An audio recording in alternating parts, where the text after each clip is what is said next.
ठीक है भाई, मान लो तुमसे क्वेश्चन बोल रहा है कि तुम्हें कैलकुलेट करनी है पावर, तो तुम्हें पावर निकालनी है और कह रहे हैं कि we are lifting the mass of 100 kg। 100 kg के मास को लिफ्ट किया जा रहा है कितनी हाइट पर, 10 मीटर की हाइट पर लिया जा रहा है, वो भी हमें 20 सेकंड के अंदर ये करवाना है, 20 सेकंड के अंदर हमें ये करवाना है। ठीक है, तो अब तुम लोगों को फाइनली दी पावर निकालना है, तो मैं इसका वेट दे रखा है, इतने वेट तक हमें खींच के लेके जाना है, हाइट लेके जानी है 10 मीटर तक, और वो टाइम दे रखा है 20 सेकंड। तो बताओ पावर कैसे निकालोगे, तुम लोगों को पावर निकालनी है। कोई है इसका मतलब, तुम्हें हाइट दे रखी है, तुम्हें मास दे रखा है, तुम्हें टाइम दे रखा है, तो कोई तरीका है निकालने का? हाँ भाई, क्या लगता है?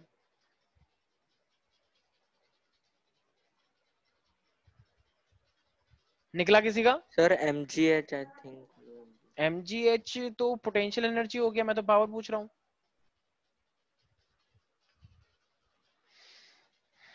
पावर इज इक्वल टू क्या होता है, वर्क अपॉन में टाइम वर्क होता है सब। डन यस सर, वर्क ठीक है, अपॉन टाइम।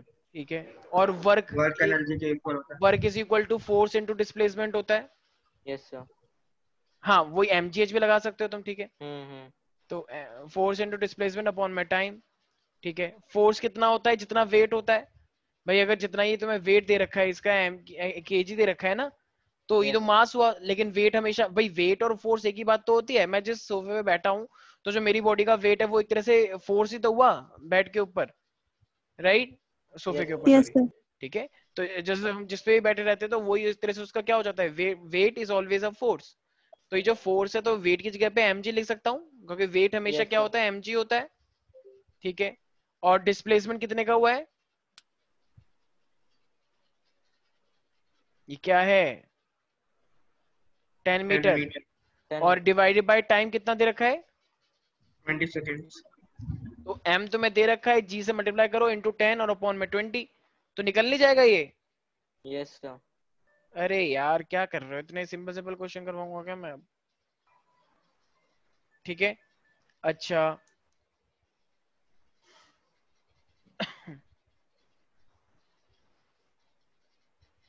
एक second just.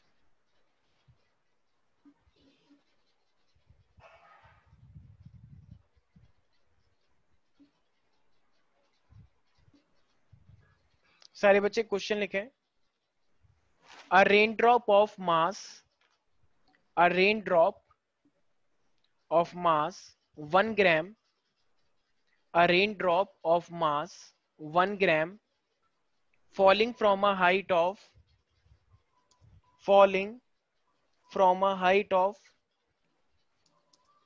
falling from a height of 1 kilometer, 1 kilometer hits the ground, hits, hits the ground with the speed of, sir sir ये कौन हाँ, से चैप्टर के आप न्यूमेरिकल्स करा रहे वर्क हो? Energy, work energy.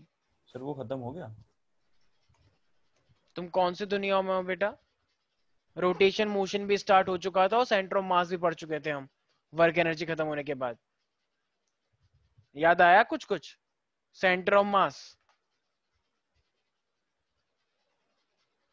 नहीं याद आया, फन चल रहा है अच्छा वाला।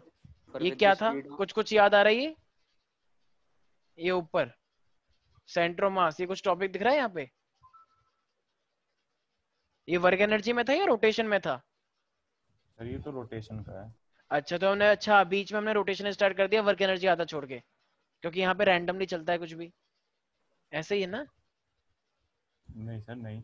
अच्छा ठीक है, तो चलो क्वेश्चन लिखो। A rain drop of mass 1 gram falling from a height of 1 kilometer hits the ground, hits the ground with the speed of 50 meter per second, hits the ground with the speed of 50 meter per second. Calculate, calculate A, the loss of potential energy, loss of potential energy, B, the gain in kinetic energy, gain in sir एक बार kinetic, repeat कर दीजिए हाँ, please.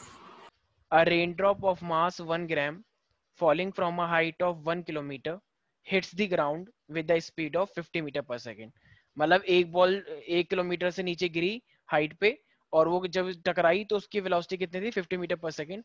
अब ये कह रहे हैं कि जब वो, अब कैलकुलेट करो भाई, उसकी पोटेंशियल एनर्जी में लॉस हुआ होगा। हाइट पे ही तो पोटेंशियल एनर्जी होती है, तो नीचे तो काइनेटिक एनर्जी होगी ना, तो पोटेंशियल एनर्जी का लॉस निकालना है। जब एक बॉल नीचे से ऊपर आ रही तो काइनेटिक एनर्जी में गेन हुआ होगा, तो बी निकालना है, गेन इन काइनेटिक एनर्जी। और सी कह रहे is the gain in kinetic energy equal to loss in potential energy, and if not then tell me why, if not then tell me why. So you people have, देखो third वाला तो बहुत easy है, main तुम्हें first और second निकालना है। I am giving you 1 minute for the same. Hello, निकला किसी का? कितना लॉस हुआ और कितना गेन हुआ है? बोलो भाई। नहीं निकला किसी का भी।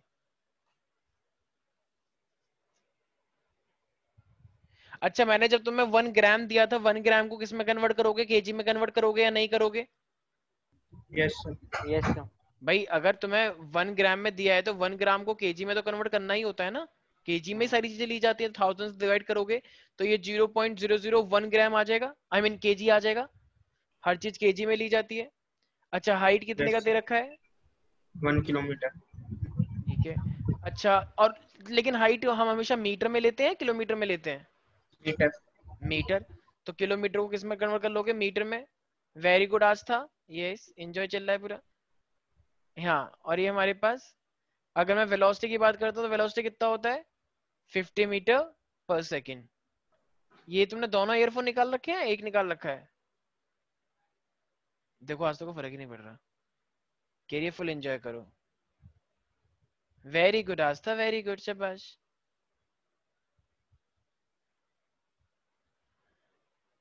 देखो कह रही है एक्शन रिएक्शन आपने ही पढ़ाया था ना, स्टिमुलस होता है तो रिस्पॉन्स करना चाहिए, तो this is the best response against any kind of stimulus given by the Sagar से।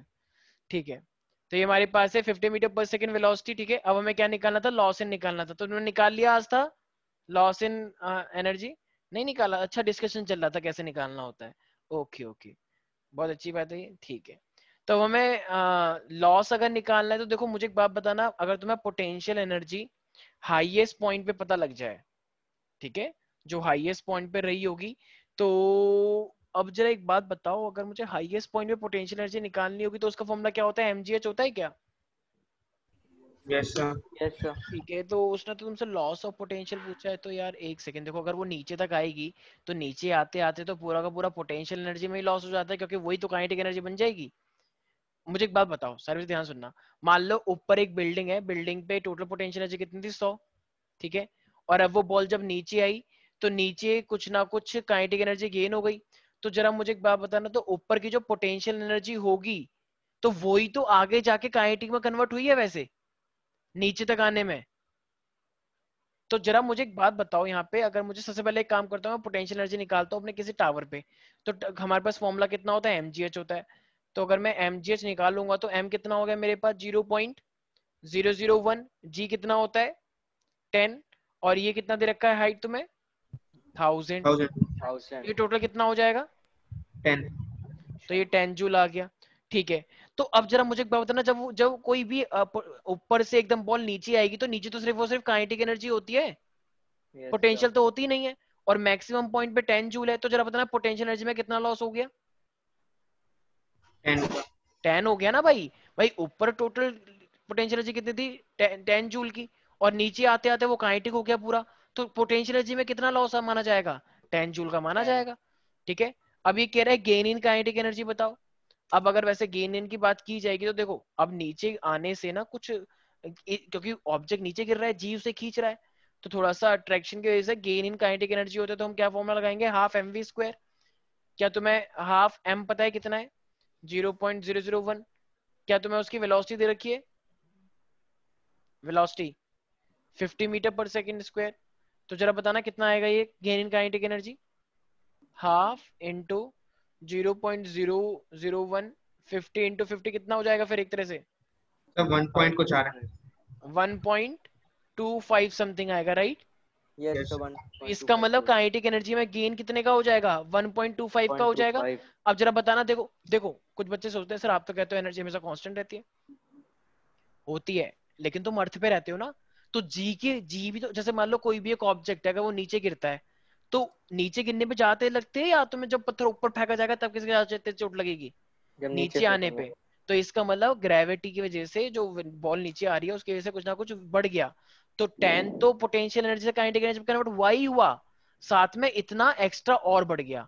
तो टोटल कितनी एनर्जी हो जाएगी अब नीचे, मतलब अब टोटल कितना हो जाएगा फिर ये?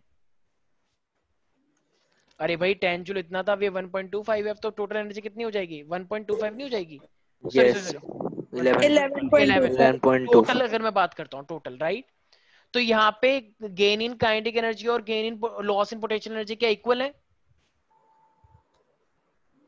No sir. नहीं है। रीजन क्या है उसका, इक्वल क्यों नहीं है?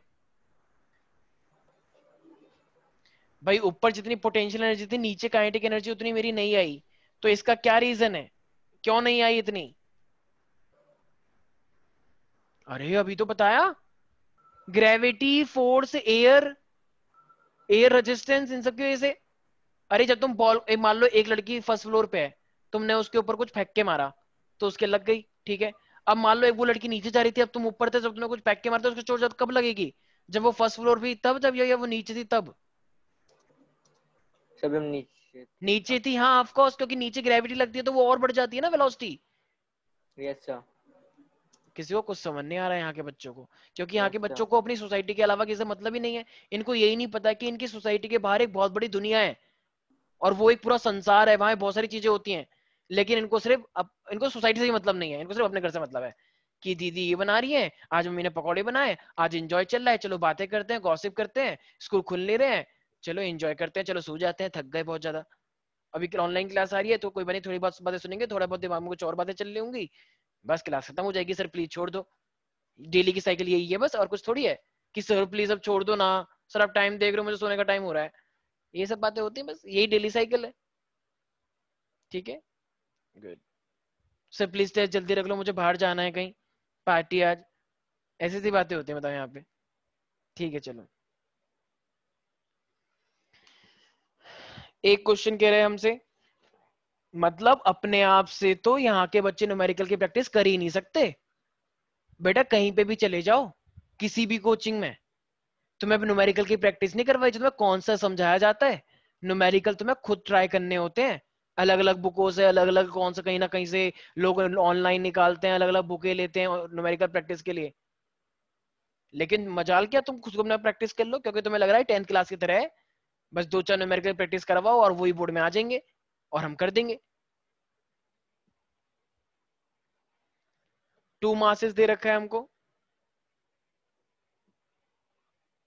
2 मासेस में से एक का मास दे रखा है 1 kg एंड दूसरे का मास दे रखा है 16 kg। They are moving with equal kinetic energy, इन दोनों की काइनेटिक एनर्जी बिल्कुल इक्वल है, इसकी भी और इसकी भी सेम काइनेटिक एनर्जी। मैं कंटेंट नहीं लिखता हूँ, सिर्फ डाटा लिखता हूँ। तो सेम काइनेटिक एनर्जी है दोनों के लिए, राइट? इसके लिए भी और इसके लिए भी सेम काइनेटिक एनर्जी है। अब ये बोल रहा है you have to find out the ratio of magnitude of their linear momentum. So you people have to find out the, ये जेई मेन का क्वेश्चंस है, मैं मोस्टली अब जेई मेन के क्वेश्चन करवा रहा हूँ। जेई मेन के कर लोगे तो बाकी सीबीएसई के तो अपने आप ही कर लोगे, ऐसा मेरे को लगता है। बाकी तुम लोग ना कर पाओ तो फिर I am really sorry for that. तो ratio of magnitude of the linear momentum, कुछ बच्चे कह रहे हैं हम तो सीबीएसई के नहीं कर पाएंगे, तो आप जेई मेन क्यों करा रहे हो? ठीक है, कोई बात नहीं। मोमेंटम इज, तो हमें ratio of magnitude of linear momentum निकालना है। तो कैसे निकालोगे लीनियर? एक बच्चा कह रहा है लीनियर मोमेंटम और सर मोमेंटम में फर्क क्या होता है? अरे कुछ फर्क नहीं होता है, वो एक ही बात है, बस शब्दों का खेल है। लीनियर मोमेंटम मतलब जो एक एंगुलर मोमेंटम भी होता है ना, गोल गोल घूमने वाला, तो बस उसको हटा के जो भी तुम मोमेंटम देख रहे हो वो एक ही बात है।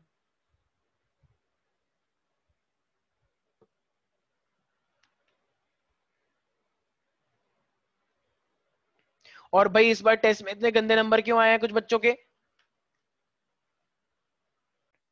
तो काइनेटिक एनर्जी मेरे पास क्या होता है, हाफ एम वी स्क्वायर होता है, सबको पता है, राइट? तो अगर तुम इसको दोनों साइड एम और एम से मल्टीप्लाई कर दोगे, ये चीज मैंने पहले बता रखी है, तो ये क्या हो जाएगा, M square V square upon में 2m हो जाएगा। तो ये एम वी तो होता है लीनियर मोमेंटम, तो ये एम स्क्वायर वी स्क्वायर कितना बन जाएगा, पी स्क्वायर बन जाएगा, पी स्क्वायर अपॉन एम, और तो ये 2m। कितना हो जाएगा 2m, राइट? तो इसका मतलब यस, पी का फॉर्मूला फिर क्या आ जाएगा, काइनेटिक एनर्जी और इसमें रूट में रूट 2 2m के आई। 2 mk या 2 km, एक ही बात है, राइट यस भाई? सर। तो इसका मतलब ये मैंने बोला भी था कि जिसको रिलेशन नहीं याद बना सकते वो याद कर लो, √2 mk या फिर √2 km, mk याद कर लो, ठीक है, √2 km। तो इस तरीके से mk जो भी तुम्हें याद करा सकता है।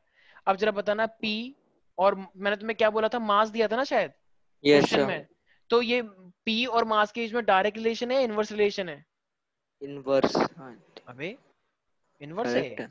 ऊपर ही तो है, अच्छा डायरेक्ट है ना, डायरेक्ट। ऊपर m है, √m। तो इसका मतलब अगर ये p1 है तो ये भी m1 divide by, yes sir. अगर ये p2 होगा तो ये P2 भी क्या हो जाएगा, √2m2। √2 जरा बताना एक बार, m1 कितना दे रखा है तुम्हें क्वेश्चन में? 1 1। और m2 कितना दे रखा है, 16 तो कितना आ जाएगा? 1/4 1/। तो बस यही तो पूछा था, p1 और p लीनियर मोमेंटम का रेशियो निकालो। Yes sir. Is that clear everybody? Yes sir. Mica तुम्हें समझ में आया ये? Yes sir. Very good. क्या हुआ इतने डिप्रेसिंग तरीके से बोल रही हो? आजकल माइका नहीं बड़ी सर। सैड रहती है, आजकल ये सरकाज़म भी नहीं समझ पाती बेचारी, पता नहीं क्या हो गया, इतनी सैड हो क्या गई है है। सर, आपका समझ अच्छा भी नहीं आ रहा था क्या लिख रहे थे आप। अच्छा, ठीक है ठीक है, चलो। एक बच्ची से मैंने बोला कि मैंने सुना है कि तुम गांव जा रही हो, कह रही नहीं तो सर, आपको किसने बोला? मैंने कहा नहीं ऐसा सुनने में आया। चलो छोड़ो ये सब, चलो कोई बात नहीं, क्वेश्चन पे आओ चलो। हाँ, क्वेश्चन है मेरे पास, आई स्प्रिंग ऑफ कांस्टेंट, सारे बच्चे लिखें, टाइम बहुत कम है एक्चुअली, न्यूमेरिकल की थोड़ी प्रैक्टिस ज्यादा करनी है। एक मेरे पास है, आई स्प्रिंग ऑफ पिछला लिखने कांस्टेंट। तो देते।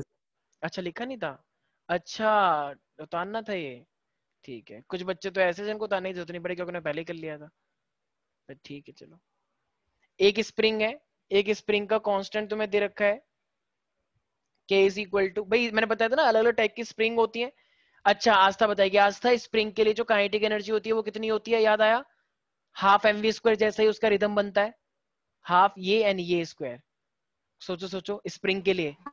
हाफ के एक्स वेरी गुड, शाबाश आस्था, वेरी गुड। गलत है ना? कुछ लोगों को तो पता ही नहीं है ये होता भी है कुछ। पता है एनर्जी सर। हाफ kx² याद आ रहा है बच्चों स्प्रिंग के यस लिए? सर। और जो फोर्स लगता है वो कितना होता है, माइनस का kx, याद आया? स्प्रिंग के केस में फोर्स होता है माइनस kx और एनर्जी होती है हाफ kx²। तो कह रहे कि एक स्प्रिंग का k इतना दे रखा है और उसे हमने स्ट्रेच किया 5 सेंटीमीटर, 5 सेंटीमीटर से स्ट्रेच किया गया फ्रॉम दी अनस्ट्रेच पोजीशन। तो पहले वो नॉर्मल थी स्प्रिंग ऐसी, और उसे 5 सेंटीमीटर तक हमने स्ट्रेच कर लिया, ठीक है। तो कह रहा है the work done required to stretch it by further by the another 5 centimetre is, मतलब the work done required to stretch it further by another 5 centimetre is, तो तुम्हें उसे अब और 5 सेंटीमीटर स्ट्रेच करना है। तो जरा बताओ उसके लिए कितना वर्क डन करना पड़ेगा प्यारे प्यारे बच्चों? बड़ा ही गंदा क्वेश्चन पूछ लिया इन लोगों ने, लेकिन अच्छा लग रहा है सुनने में, ठीक है। तो ऐसे क्वेश्चन आते हैं, जेई मेन के क्वेश्चन है बेटा ये क्वेश्चन बताए कब आया है? ये आया है जेई मेन 2013, उस टाइम पे AIEEE होता था। यस, तो एक स्प्रिंग है, एक स्प्रिंग को हम पहले 5 सेंटीमीटर पे लेकर आए, लेकिन फिर पता नहीं क्यों हमारा मन करा कि और एक बार खींचते हैं, तो उसने 5 सेंटीमीटर से ही और 5 सेंटीमीटर खींच दिया। तो अब जरा बताओ कितना वर्क डन करना पड़ेगा? तो इसके लिए इनिशियल पोजीशन क्या हुई, कहना इसे 5 सेंटीमीटर ही हुई, और फाइनल कितनी हो गई, 5 + 5 10। 10 हो गए। तो इसका मतलब हमें हमेशा क्या पता है, work is equal to final energy minus initial energy. Yes तो sir. Can I say that 10 - half, 5। Half, अब भाई एनर्जी ये तो एक्सटेंशन है, एनर्जी थोड़ी है। हाँ हाँ। हाफ के ब्रैकेट में 10² माइनस 5 का स्क्वायर। 5²। अच्छा लेकिन ये तुम्हें सेंटीमीटर में दे रखी है, तो तुम्हें नहीं लगता कि तुम्हें इसे मीटर में कन्वर्ट करना चाहिए? बिल्कुल। सेंटीमीटर को जब हम मीटर में कन्वर्ट करते हैं तो 100 से डिवाइड करते हैं ना। Yes sir. Okay, very good Sneha, बहुत अच्छा डिस्कशन चल रहा है, गुड गुड, ठीक है। तो जितना सेंटीमीटर दे रखा है उसको 100 से डिवाइड कर देते हैं, वो मीटर बन जाता है। तो जरा बताना कितना आंसर आया, देखे जरा मैथ कितनी अच्छी है तुम लोगों की, कितना आंसर आया? अरे भाई यहाँ पे कौन सा कॉन्सेप्ट लग रहा है, कौन सा प्रिंसिपल? अभी 1 सेकंड पहले बताया मैंने। शौर्य, यहाँ पे कौन सा प्रिंसिपल लग रहा है?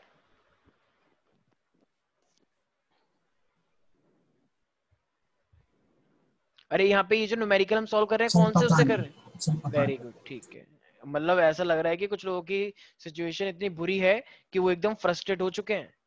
जिस तरीके की ट्यून आ रही है ना, उससे साफ पता लग रहा है कि हमें कुछ बात ही नहीं करनी, पता नहीं, जो कराना है कराओ। मतलब मैं पर्टिकुलर किसी को नहीं बोला, जनरल बात कह रहा हूँ। कोई बात नहीं, चलो। आंसर काफी जनरल थी। हाँ, क्षितिज, क्षितिज बताएगा। क्षितिज, तुम्हें क्या लगता है ये कौन सा कॉन्सेप्ट यूज हो रहा है? भाई वर्क एनर्जी थ्योरम यार, अभी थोड़ी देर पहले मैंने बोला था वर्क एनर्जी थ्योरम। यही तो बोला ना, वर्क इज इक्वल टू क्या होता है, final energy minus initial energy. ध्यान ही नहीं है, फिजिक्स को एकदम बिल्कुल हुआ बना रखा है। खैर वो है भी, लेकिन ये तो इजी क्वेश्चन है। हाफ के फाइनल माइनस इनिशियल।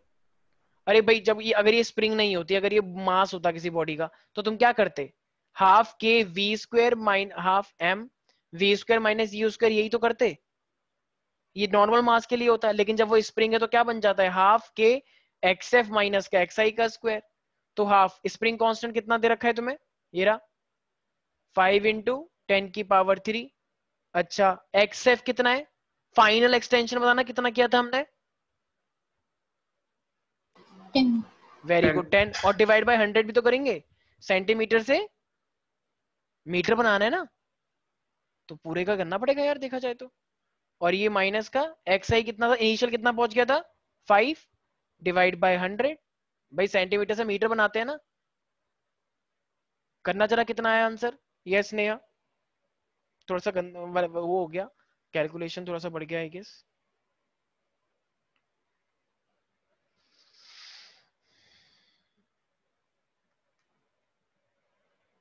भाई अगर तुम केमिस्ट्री को 1 घंटा दे रहे हो तो फिजिक्स को 2 घंटे दो, ध्यान रखना।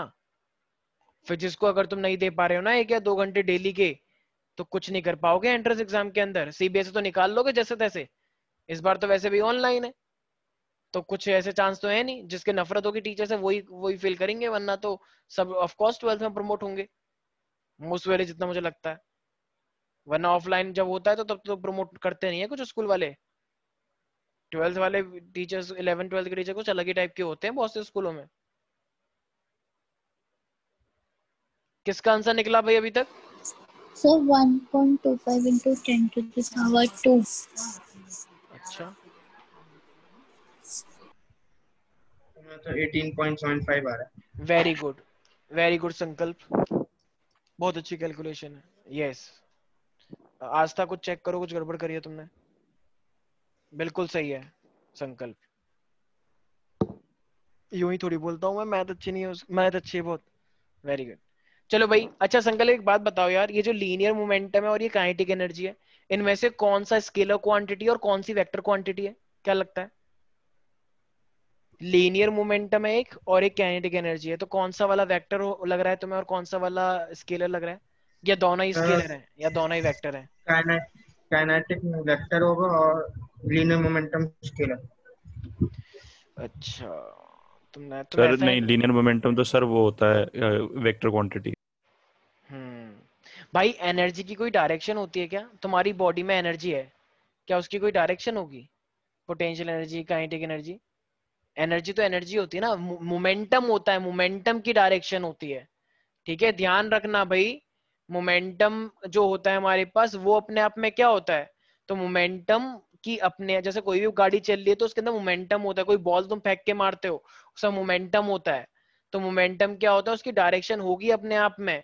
लेकिन काइनेट क्या, तुमने मोमेंटम के ऊपर ये साइन देखा है वेक्टर का, लेकिन क्या कभी तुमने काइनेटिक एनर्जी के ऊपर ऐसा साइन देखा? क्यों? क्योंकि एनर्जी तो बेसिकली अंदर होती है ना, स्टोरिंग फॉर्म में होती है। एनर्जी तो किसी बॉडी के अंदर स्टोरिंग फॉर्म में होती है, तो उसकी डायरेक्शन कैसे हो सकती है?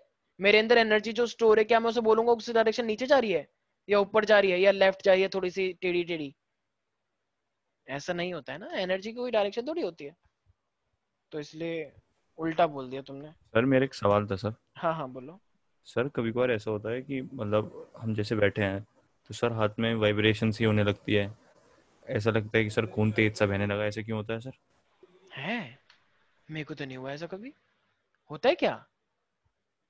पता नहीं यार, मतलब सर ऐसे नहीं होता, मतलब एकदम से धक धक सी होने लगती है सर हाथ में कहीं पे भी, क्यों होता है सर? बायोलॉजिकल क्वेश्चन है।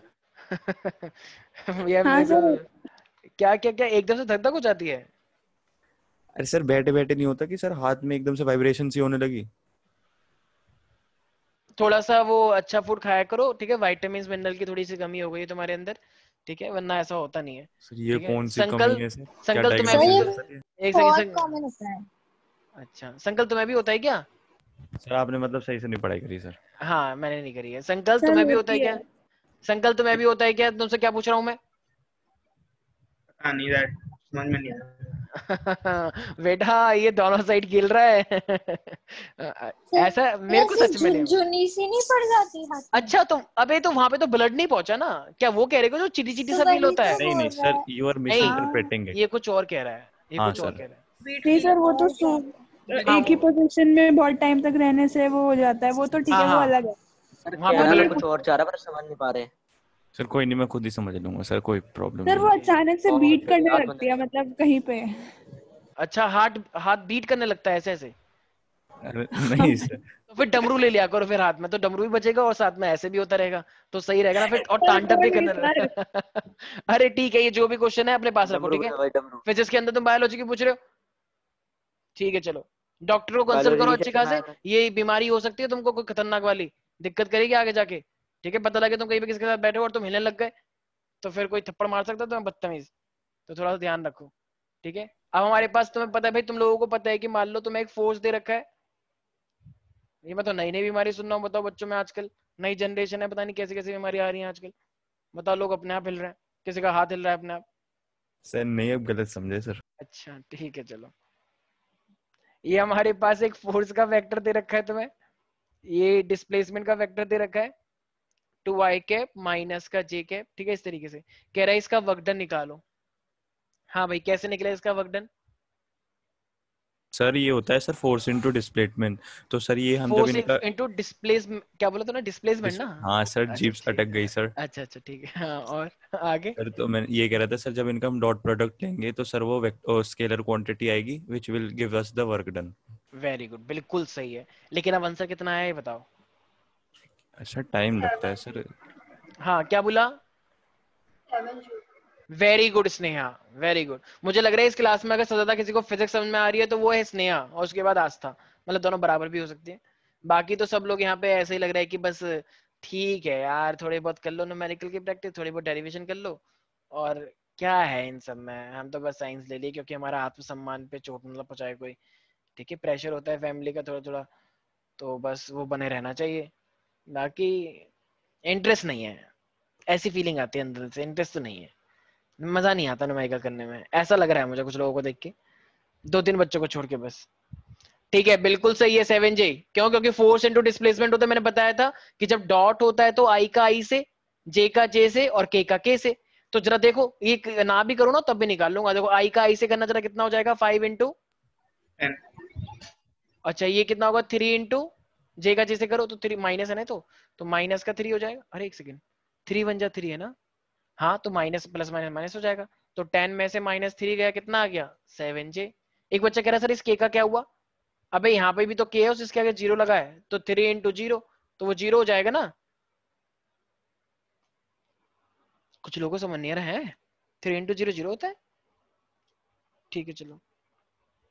अच्छा अब ये तुमसे एक क्वेश्चन पूछ रहा है कि मान लो कि, एक सेकंड सारे बच्चे ध्यान से सुनना, ठीक है। कह रहे एक बॉडी है, ठीक है, a body of mass m accelerate uniformly from the rest to the v1। सारे बच्चे ध्यान सुनो, एक बॉडी है, ठीक है, मान लो एक लड़की है, ठीक है, थोड़ी अजीब सी लड़की है, ये पहले रेस्ट में थी, ठीक है, पता नहीं इसे क्या हुआ, ये भागने लग गई, कि भागो रेस लग रही है, लाइफ इज अ रेस, तेज नहीं भागोगे तो कोई आगे निकल जाएगा, तो ये भागने लग गई, तो इसकी वेलोसिटी थी v1, ठीक है। तो ये t1 टाइम के अंदर इसकी वेलोसिटी कितनी हो गई, v1 हो गई, ठीक है भाई। तो वहीं पर ही कार्तिकेय था, तो कार्तिकेय ने बोला संकल्प से, वही संकल्प तो मैंने सुना है तो फिजिक्स में बहुत अच्छा है, तो क्या तो इसकी इंस्टेंटेनियस पावर निकाल सकता है, द इंस्टेंटेनियस पावर। ये थोड़े पढ़ाकू टाइप के बच्चे थे तो सपने में, लेकिन तो ये इंस्टेंटेनियस पावर पूछा गया, तो बताओ इसकी इंस्टेंटेनियस पावर कितनी आएगी। तो यहाँ पे तुम्हें ऑप्शन भी दे रखे हैं बहुत सारे, तो तुम्हें इंस्टेंटेनियस पावर निकालना है। मान लो ए ऑप्शन तुम्हें दे रखा है m1 v1 t square upon में t1, ठीक है, तुम्हें टाइम निकालना है एक पर्टिकुलर की इंस्टेंटेनियस पावर निकालनी है पूरी टी टाइम के लिए for the function of time T. Second option तुम्हें दे रखा है एम v1 का square T divide by t1 का स्क्वायर। सी ऑप्शन दे रखा है तुम्हें। देखो ये देखने से ना बहुत अजीब लगता है कि कैसे करेंगे, ये तो बहुत टफ क्वेश्चन है, लेकिन ये एक्चुअली होते नहीं है इतने टफ, हमारी सोच उसे टफ बना देती है बेफालतू की। ठीक है, अभी तुम स्टार्टिंग हो ना, अभी तो 11 में जस्ट आए ही हो, अभी तो बहुत टाइम है, अभी तो आधा साल 11 में रहना है, फिर एक साल 12 में भी रहना है, और फिर हो सके तो मे भी कुछ ड्रॉप भी करना पड़े। जो नहीं करेंगे तो कोई बात नहीं, एक दो महीने तो मिलेंगे प्रिपरेशन के लिए। ठीक है, आजकल तो 2-2 साल ड्रॉप करते बेचारे, उनका ही नहीं हो पा रहा, पर ठीक है, हमें उम्मीद है हमारे बच्चे करेंगे। ठीक है, तो ये हमारे पास ABCD 4 ऑप्शन है, तो तुम्हें क्या लग रहा है कैसे करना चाहिए? हमसे पावर पूछ रहा है वो पर्टिकुलर टाइम टी के लिए, तो अगर पर्टिकुलर टाइम टी के लिए वो पावर पूछ रहा है तो कैसे क्या होना चाहिए इसका मतलब बेसिकली ये एक्चुअली गलती से मैंने अभी क्यूब है, ये स्क्वायर, ये क्यूब, ये कुछ नहीं, और ये स्क्वायर।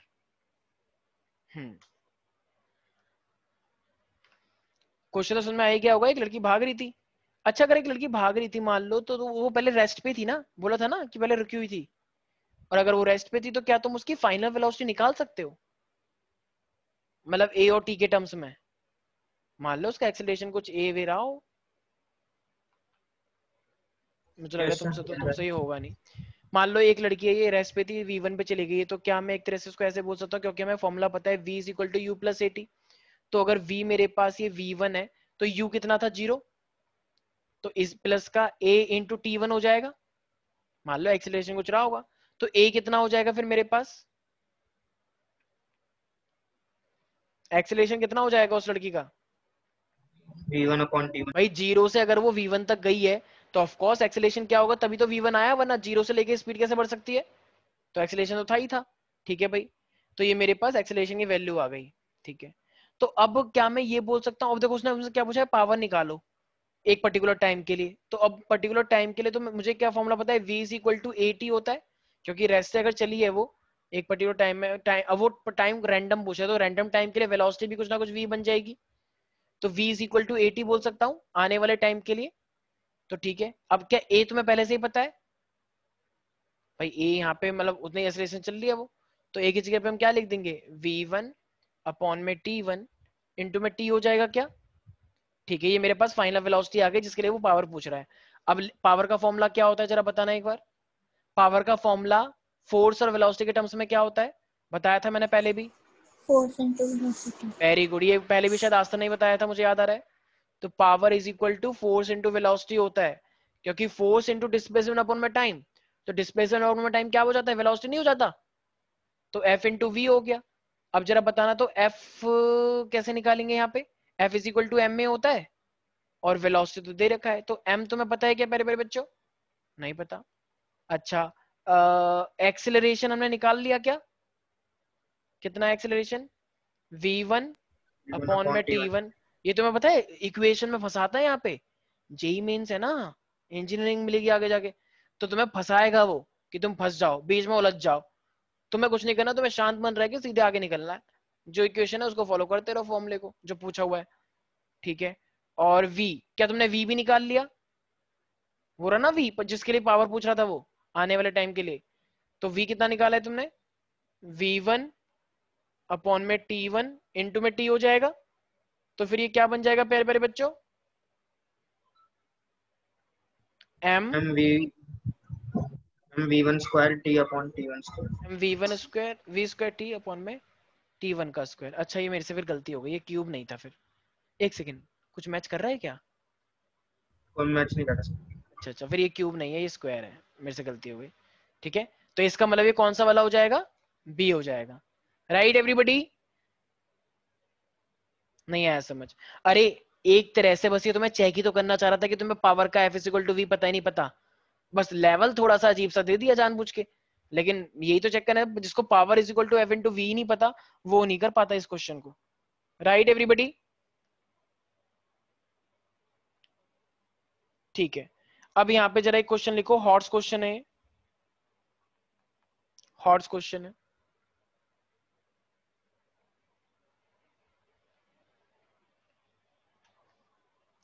कह रहे सारे बच्चे क्वेश्चन लिखे, a mass of capital M kg, a mass of capital M kg is suspended by a weightless string. Repeat कर दो। a mass of capital M, एक बच्चे ने कैपिटल लिख दिया, अरे भाई कैपिटल M मतलब कैपिटल M बड़ा वाला M. a mass of capital M kg is suspended by a weightless string, मतलब स्ट्रिंग का वेट हमें मतलब नहीं है. the horizontal force required, the horizontal repeat कर force, देंगे सर? मैं लिख दूं यहाँ पे? हाँ जी सर, वो ज्यादा हमारे लिए अच्छा रहेगा। वेरी गुड, ठीक है बेटा, अगर तुमने कॉलेज में बोल दिया ना तुम्हें क्लास से बाहर निकाल देगा प्रोफेसर, ठीक है. M kg सस्पेंडेड हो रखा है, ठीक है, स्ट्रिंग का मास हमें पता नहीं है. लिखो सारे बच्चे, the horizontal force required to displace it, the horizontal force required to displace it until the string makes an angle of 45 degree, until the string makes an angle of 45 degree with the initial vertical direction, with the initial vertical direction is, with the initial vertical direction is. तुमको ये चार option दे रखे हैं,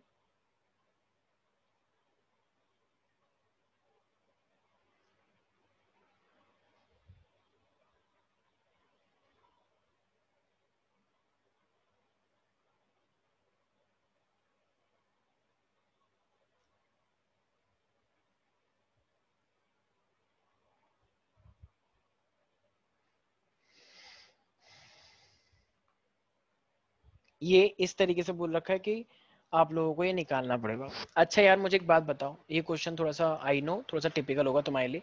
अच्छा तुम्हें एक बात पता है, अगर ये इस टाइप का केस होता है इस स्ट्रिंग वाला, तो अगर ये मान लो ये पेंडुलम इसके पास ऐसे लटका हुआ है तो वर्क एनर्जी कांस्टेंट रहती है, याद आया?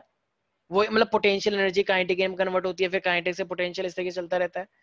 और ये कितना एंगल लेके जा रहा है, उसे कितना एंगल लेके गया है? 45 35 लेके गया है. 45 अच्छा 45, ठीक है. 35 तो बहुत वैसा एंगल हो जाता है ना, पता नहीं लग पाता. ठीक है देखो ये हमारे पास, मान लो अगर इस स्ट्रिंग की लेंथ कितनी रही होगी, इस स्ट्रिंग की लेंथ मान लो ये मेरे पास L है, ठीक है.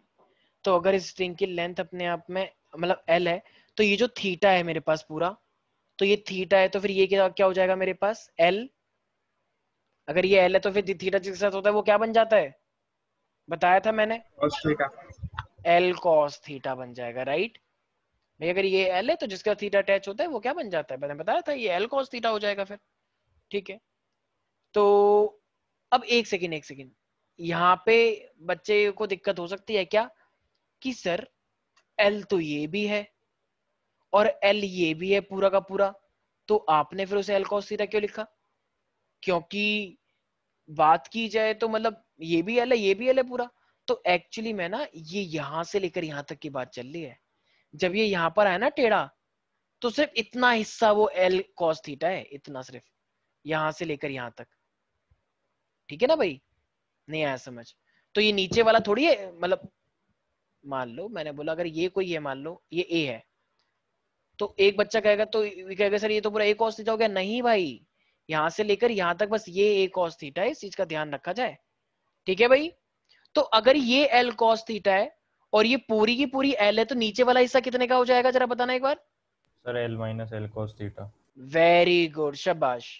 ठीक है, क्योंकि जब टोटल मेरे पास L है तो ये क्या हो जाएगा, नीचे वाला सिर्फ इतना हिस्सा, ये नीचे जो है, तो ये हो जाएगा L माइनस का L cos थीटा, क्योंकि ऊपर वाला हिस्सा L cos थीटा हो गया और ये पूरी लेंथ L है, क्योंकि ये है भाई, क्योंकि ये ऐसे करके आता है ना पेंडुलम टेढ़ा, इसीलिए. अरे तुम झूले हो ना उसमें यार, कोलंबस जो होता है, कोलंबस. ठीक है इस तरीके से, तो अगर वो ऊपर जाता है तो इतना उसका इसका वर्टिकल L cos थीटा होता है, तो नीचे वाला कितना हो जाएगा, तो वो हो जाएगा L माइनस का L cos थीटा. यहां तक किसी को दिक्कत तो नहीं है? अगर ये पेंडुलम इस साइड जा रहा होगा तो बताओ इस पे फोर्स कैसा लग रहा होगा, टेंजेंशियल से निकालते हैं ना फोर्स, टेंजेंशियल पता है हमेशा, हर एक पॉइंट पे जब निकालना होता है। अच्छा वेट हमेशा कहाँ लगता है? नीचे। नीचे। तो जब ये पेंडुलम यहाँ पर आया होगा तो इसका वेट हमेशा कहाँ लग रहा होगा? mg, ठीक है। लेकिन जब ये ऊपर जा रहा होगा तो ऑफ कोर्स वेट फोर्स तो हमेशा वैसे भी इस साइड ही लगता है ना, तो वेट नीचे है लेकिन वो हमेशा टेंजेंशियल लगता है इस तरीके से। यहाँ पर भी इसका वेट क्या है? नीचे ही है। तो हर एक पॉइंट पे वही सिनेरियो है मेरे पास। अच्छा भाई अब जरा मुझे एक बात बता दो, हमें एक बात पता है कि इसके अंदर वर्क एनर्जी थ्योरम लगता है। वर्क एनर्जी क्या कहता है? Work is equal to delta kinetic energy, ठीक है। वो तुमसे वर्क डन निकालने के लिए कह रहा है, वो भी कितने के लिए? जब एंगल कितना बनाना हो, फोर्स इंटू में 45 डिस्प्लेसमेंट और इंटू में कॉस, फोर्स इंटू में डिस्प्लेसमेंट, और ये मेरे पास कितना होता है? कॉस थीटा होता है। लेकिन एक सेकेंड, अब यहाँ से लेकर यहाँ तक अगर मैं इसको 45 ले गया, यहाँ पे था, इसको मैं 45 तक ले गया, तो इसने कितना डिस्प्लेसमेंट चला? डिस्प्लेसमेंट तो वैसा डिस्टेंस होता है भाई, हॉरिजॉन्टल डिस्प्लेसमेंट। तो हॉरिजॉन्टल के लिए फिर एक तरह से देखा जाए, ये पहले यहाँ पर था, अब ये यहाँ आ गया, तो यही तो डिस्प्लेसमेंट हुआ यहाँ से लेकर यहाँ तक। तो फिर ये कैसे निकालेंगे भाई? अगर ये एल था, L sin theta. Very good very good, तो ये हो जाएगा एल साइन थीटा। भाई बेस वाला एल साइन थीटा होता है, राइट? ये वाला जो ये सिंपल है। तो देखो सर ये क्यों डिस्प्लेसमेंट होगी? पेंडुलम के नीचे वाले पार्ट से लेकर दूसरे पेंडुलम की पोजीशन तक होगी ना डिस्प्लेसमेंट। तो आपने तो आधे वायर से ले ली सर। फिर से बोलना एक बार, तुमने क्या बोला? सर मैं ये कह रहा हूँ कि हम जब पोजीशन की मतलब डिस्प्लेसमेंट चेक कर रहे हैं दो पोजीशंस के बीच में, तो सर वो एक्सट्रीम पोजीशंस के बीच में चेक कर रहे हैं ना। तो जो बॉब है सर, पहले वाले सर्कल से और दूसरे वाले सर्कल के बीच में जो वर्टिकल डिस्टेंस है, मतलब जो सीधी स्ट्रेट लाइन वाला डिस्टेंस है। ठीक है, सो एल कॉस थीटा कह रहे हो क्या? L minus L cos theta? नहीं मैं उसकी बात नहीं कर रहा सर, जिसे आपने डिस्प्लेसमेंट लिया है ना एल साइन थीटा को, सर वो एक्चुअली में डिस्प्लेसमेंट है ही नहीं, क्योंकि वो तो वहां से मैंने बोला ही नहीं कि एल कॉस थीटा डिस्प्लेसमेंट है। अब एल एक साइन थीटा। हाँ एक सेकंड, सारे बच्चे ध्यान सुने, एक बार बस एक सेकंड हो जाओ। ये सारे बच्चे ध्यान सुनना, अगर ये पेंडुलम है, ठीक है, अगर ये पूरा का पूरा ऐसे गया है, तो एक्चुअली जब पेंडुलम ऐसे करके जाता है ना, तो वो दोनों डिस्प्लेसमेंट करता है, मतलब हॉरिजॉन्टल भी करता है और वर्टिकल भी करता है। और जब तुम दोनों डिस्प्लेसमेंट निकाल लोगे तो दोनों का रिजल्टेंट तो निकाल ही लोगे। सुनो मैं कैसे बोलना चाह रहा हूं, सारे बच्चे एक चीज का ध्यान रखें। मान लो एक लड़का था, ठीक है, मान लेना, अभी पहले एक बार सारे बच्चे ध्यान से देखें।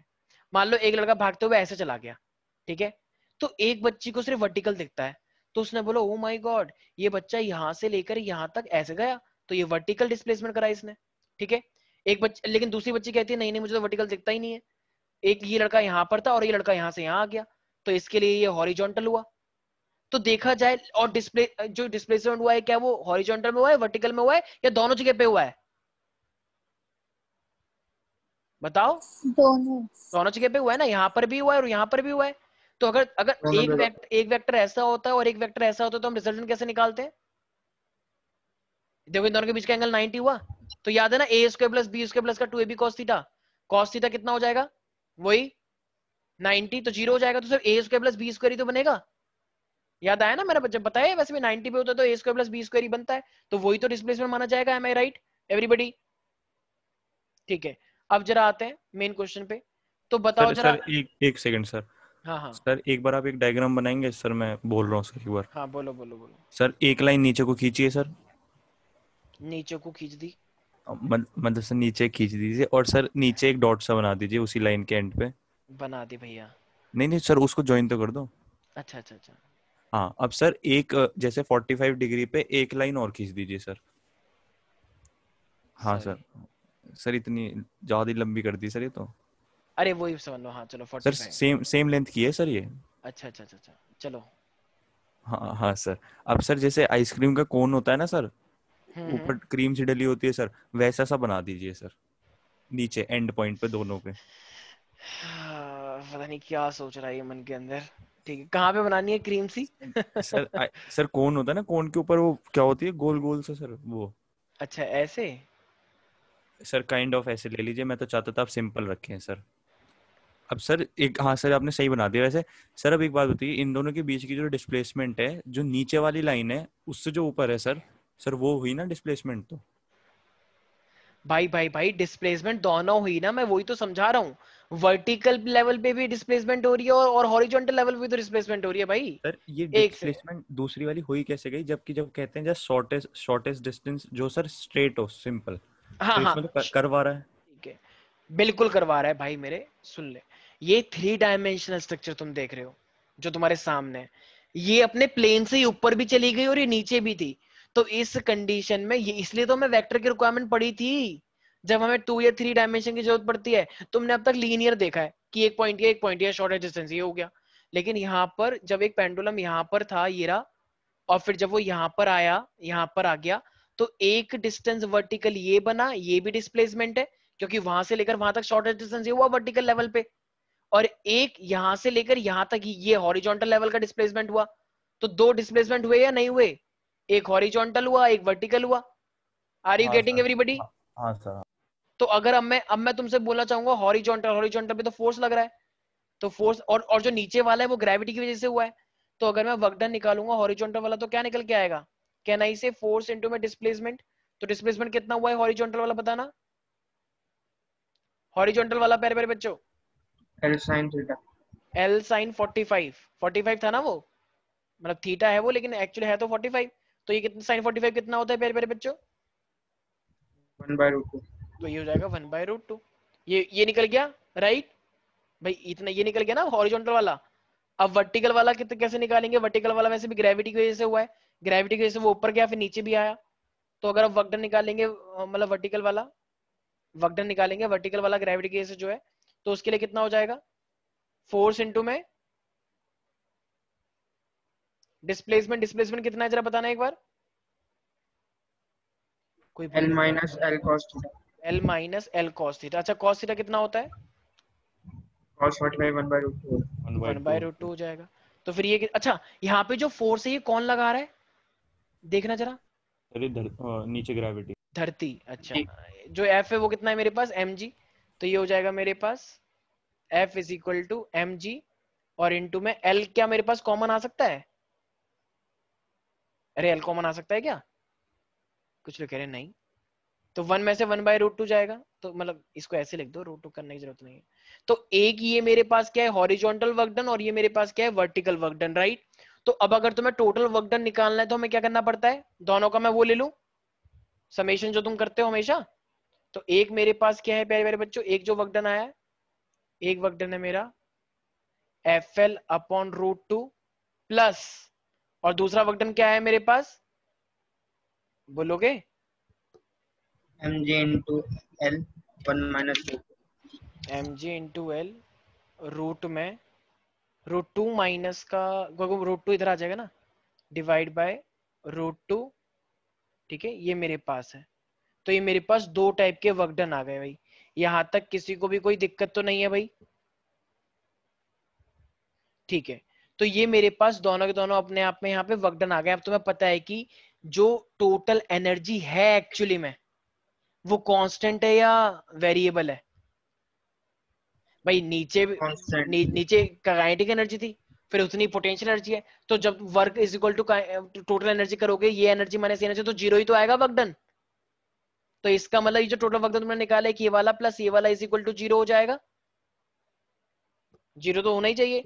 ठीक है, तो इसका मतलब फिर अब यहां से मुझे एफ की वैल्यू निकालनी है, तो एफ की वैल्यू कितनी आ जाएगी क्या लगता है? एफ की value will be equal to, जरा इसको उधर लेके जाना, क्या एल से एल कट जाएगा? एल से एल कट गया, और एम जी √2 में से माइनस गया, और √2 से √2 कट जाएगा, राइट। तो कितना है मेरे पास? F is equal to M G root minus, वैसे भी डायरेक्शन को शो करता है, तो ये क्या आ जाएगा मेरे पास? एम जी √2 - 1 आ जाएगा। नहीं आया क्या समझ? अरे एम जी √2 - 1 अपॉन √2 को इक्वल के बाहर ले जाओ ना इधर की साइड, तो एल से एल काट दो, नीचे √2 से √2 काट दो, तो एफ कितना आया? mg √2 minus M G √2. √2 - 1 यही तो आया, बाकी सब कट गया ना भाई। एल से एल कट गया, √2 से √2 कट गया, नीचे नीचे से। तो क्या ऐसा कुछ ऑप्शन है? एक बार देखना, एम जी √2 - का 1, मतलब माइनस में भी आ सकता है। B M option. जी √2 - का 1 है ना, सेकेंड ऑप्शन हुआ ना फिर। ठीक है भाई। तो मतलब मैं बस ये बताना चाह रहा था यहाँ पे कॉन्सेप्ट क्या है कि यहाँ पे हम जब भी पेंडुलम जाता है, ये जेई मेन के क्वेश्चंस हैं भाई, ठीक है। अगर तुमने ये कर लिया तो सीबीएसई के इजी आते हैं काफी। तो इस तरीके से हमारे पास क्वेश्चन होंगे। तो वर्टिकल भी हुआ है, हॉरिजॉन्टल भी हुआ है, हमने वर्क डन हमारे पास 0 होता है वैसे भी, क्योंकि एनर्जी बराबर रहती है। तो इस चीज का तुम्हें ध्यान रखना है। किसी को भी कोई दिक्कत है इसके अंदर? माइका, कार्तिकेय? No sir. ठीक है, बहुत जल्द तुम्हारा इन 5 चैप्टर का कंबाइंड टेस्ट होगा फिजिक्स का। न्यूमेरिकल्स के लिए डेली के डेली 1 घंटा देना स्टार्ट कर दो न्यूमेरिकल्स के लिए। क्या बोला मैंने संकल्प? जोर से बोलो एक बार, ताकि सब बच्चों के कान जो सो रहे हैं उनके कान तक भी आवाज जाए। जोर से बोलो एक बार, क्या बोला मैंने? क्या करना है डेली 1 घंटा? 1 घंटा टाइम देना डेली देना ही देना है, चाहे केमिस्ट्री में भी देना है, लेकिन फिजिक्स में सबसे ज्यादा प्रायोरिटी है, उसके बाद केमिस्ट्री है। केमिस्ट्री में तो कर लोगे, केमिस्ट्री में नहीं होता कोई फेल, होता है तो फिजिक्स में होता है। हाँ आस्था, मैंने क्या बोला कि डेली 1 घंटा क्या करना है मिनिमम? 5 घंटे 6 घंटे देने हैं, 7 घंटे देने हैं, वो तो श्रद्धा है, लेकिन मिनिमम टॉपर बच्चे के लिए 1 घंटा तो है ही। बाकी जिसका जैसा लेवल है वो अपने घंटे बढ़ाते जाओ। मिनिमम 1 घंटा तो है ही है, अगर ठीक ठाक नंबर लाने हैं तो। एक बार जरा जोर से बोलो आस्था, चिल्ला के एक बार सब लोगों को सुनाई आ जाए कि एक टॉपर का आह्वान है कि सब लोग 1 घंटा न्यूमेरिकल्स को देंगे। ये इसका आस्था जोर से बोलो एक बार। सब लोगों को 1 घंटा रोज फिजिक्स के न्यूमेरिकल करना। Very good, yes. कार्तिकेय तुम भी बोलो, जितने भी यहाँ पे गाजियाबाद वाले बच्चे हैं वो भी सुन लें, उनका लीडर कुछ बोल रहा है। यस कार्तिकेय। हम तो जनता में आते हैं सर। तो जनता की आवाज ज्यादा सुनेंगे ना, तो जनता जनता तो बोलना चाहता है। क्या बोलना चाहोगे तुम जनता की? हाँ सर वही मतलब 1 घंटे तो कर लो सर फिजिक्स। अच्छा ठीक है, चलो। जो बच्चा 1 घंटा भी टाइम नहीं दे पा रहा है, ध्यान रखना फिर उसका क्या हो जाएगा। ये स्नेहा, अगर कोई 1 घंटा फिजिक्स को नहीं दे रहा है तो क्या किससे मल्टीप्लाई हो जाएगा फिर? वो एक नंबर होता है ना जिससे, सर शून्य। 0 से। तो ओवरऑल वो क्या खुद हो जाएगा? 0। एक तो खुद हो ही 0, ऊपर से नंबर भी 0। सर तो फिर अभी पूरे अभी भी मतलब सर बच्चे अक्टूबर नवंबर में भी कर लेते हैं सर फिजिक्स को स्टार्ट करके। हाँ हाँ बिल्कुल। अभी कुछ बच्चे तो 11 में ऐसे होते हैं जो फरवरी में पढ़ना स्टार्ट करते हैं, 2-4 फिर भी डेरिवेशन करी, 2-4 न्यूमेरिकल किए, पास होते हैं, लेकिन वो सिर्फ 40% 41% सिर्फ पास होते हैं। और तुम्हें पास होने के लिए पढ़ना है तो फिर तो ठीक है, जैसा तुम्हें ठीक लगे। अच्छा सर ठीक है। चलो भाई आज के लिए इतना ही, बाकी मिलते हैं नेक्स्ट क्लास में। Thank you sir.